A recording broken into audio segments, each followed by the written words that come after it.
Halldale High School offers a free lunch program like many public schools around the country, although something sets Halldale apart. In May, the U.S. Department of Agriculture and the AHK, Action for Healthy Kids organization, awarded the RSU2 kitchen staff the prestigious Small and Rural SFA Lunch Trailblazer Recognition Award, an award made to, quote, showcase innovative school nutrition practices that provide children with access to nutritious school meals, end quote. With this in mind, my team decided to look to the staff at Halldale, as well as some of the student body, and get their opinion on the state of our school's lunch program. We started by talking to the head of the Halldale lunch staff and food service manager, Lisa Dubé, about how she personally feels about aspects of the lunch program at Halldale High. How do you feel about the quality of Halldale High School's food? I think it's got much better. It's very hard. We like to use more ingredients than what we can, but because of the state regulations, there's only so much salt you can use, only so much sugar you can use, and you have to use whole grain flours or breads, which takes away from the taste of the food. How do you feel about the portion size at Halldale? There again, I think the portion sizes could be bigger on some of the items. Like we used to do 2 hot dogs for everybody, now it's 1 hot dog for middle school and 2 for high school. And there again, that's because of the state of Maine regulations from the FDA. So they tie our hands. Do you feel overwhelmed while working in the cafeteria? We've noticed more faces helping out this year. I wouldn't say I feel overwhelmed. There's days where we're shorthanded, but we do our best to try to get out the best food to the kids. How do you feel about the nutritional value of the food being served at Halldale High School? I think it's good. There's not very much fat. Like I said, we're regulated by the state, so we have to put in a menu to them. We have to go by certain calories, certain sodium, sugar.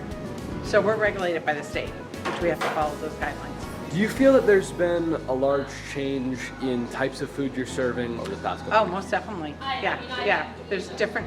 We're trying to do more scratch cooking. With scratch cooking comes more time, not more employees, but we're trying to do our best to go with scratch cooking and trying different meals. Alrighty, thank you very much. I You're appreciate it. welcome. Following this interview, my team decided to approach the ones who are actually eating the food, the students, and get their side of the story. How do you feel about Halldale High School's quality of food compared to last year? They've been giving us more options, I feel like. I think that it's been a little bit, it's been digressing because last year I feel like we had pizza laws option and burger and stuff, and this year we really had a piece of bread with a patty on it. And I feel like we've just been having chicken burgers every single day, pizza. I feel like we should just switch up some of the options. I think it's better. Last year there was the same thing over and over a little bit. This year it's a little different. It tastes better. There's some different things out now. We didn't have the chimichangas last year, so I think those were pretty good. They've slightly improved because of like the new food options. Like it isn't just pizza like every day. Yeah. They definitely stepped up their game. How do you feel about the portion sizes of the food at Halldale High School? I think it's pretty fair. I think every kid gets a fair portion. I have to say same. The portion size is pretty good. I think the portion sizes are fine, but I also think that they're kind of uppricing everything. Like last year, milk used to be free, now it's 75 cents for a like just a small cup. It's a little bit crazy. How do you guys feel about the inclusion of like diet soda and more snack options that you can spend money on this year? I think it's pretty cool that they do that. If you're just craving something, it's pretty cool just to have it here. I think it's good, but like I said before, I think the prices are pretty steep. Like it's $3 just for ice or like something like that. I think it's good that they added more drinks to it. I think it's good that we can get some other than water if we're tired of water and have some flavor in there. The drinks, there have been more. We have Fanta, like 0 sugar, and I think the food pantry's just been doing a great job finding more drinks for all the students. To get a second point of view, we also asked foreign exchange students for their opinion in comparison of the program to back home. So as an exchange student, how do you feel the food quality and portion sizes differs from where you've come from in Belgium? The portion and the quality is not the same in Belgium. The quality is maybe better in Belgium, and the portion you can maybe have more portion. What's the difference in the types of foods that you'd eat in Belgium compared to when you're in Maine? You have all kinds of food. You can have healthy meal if you want, or you have sandwiches, or you have more fat meal, but it's more expensive when you buy fat meal. We pay everything, it's not free. How do you feel about the quality of food in Halldale compared to Bosnia?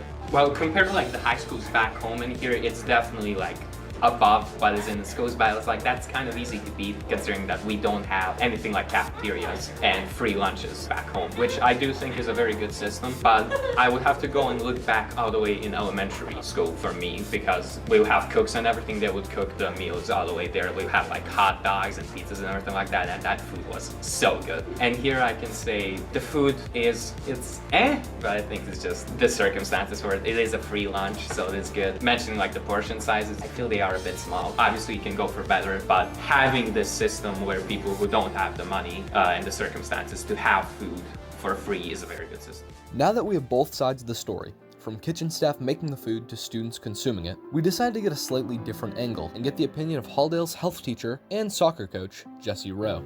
How do you feel about the quality and portion control of the food at Halldale High School? So I think it's in line with state and government guidelines. Do I think they do a great job of feeding kids? Sure.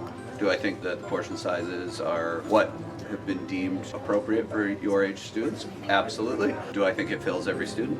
No.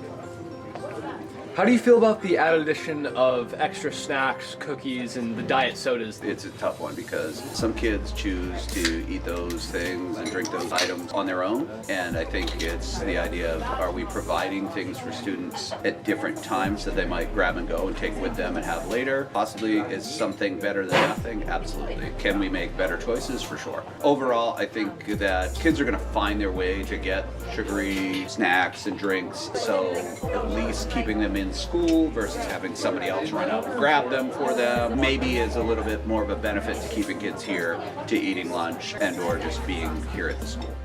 But what exactly are these so-called state guidelines? Who makes these guidelines, and are they even justified to be the guidelines? Or are they just another cookie-cutter factor set in place that puts money and efficiency over the actual nutrition and needs of students? All of these questions will be answered next time, where my team will dive into these supposed guidelines as well as interview the people who make them to really get to the bottom of it all.